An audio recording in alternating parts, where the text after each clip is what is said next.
দেখেন এই লোকটি যে কাটতেছে এটা হচ্ছে একটা বাঁশের ছোট কুড়ুল। বাঁশ যখন ছোট থাকে তখন বাঁশ একবারে নরম থাকে।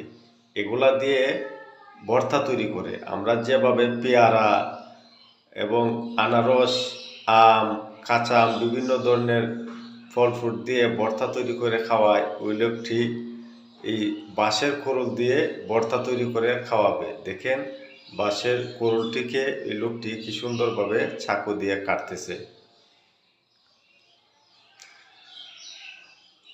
বাঁশের কুড়ুল দিয়ে ভর্তা তৈরি করতে আমি আগে কখনো দেখিনি, এই প্রথম দেখলাম।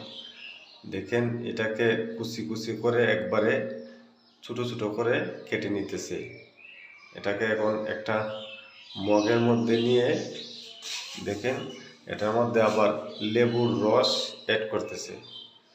লেবুর রস দিবে, তারপর এটার মধ্যে মরিচের ফাঁকি দিবে, কাসুন্দা, যে যেমন বিভিন্ন আমরা পেয়ারা ভর্তা খেয়ে থাকি, বিভিন্ন ফল ফ্রুটের ভর্তা খেয়ে থাকি, ঠিক সেভাবেই এই বাঁশের কৌটো দিয়ে ভর্তা তৈরি করতেছে। দেখেন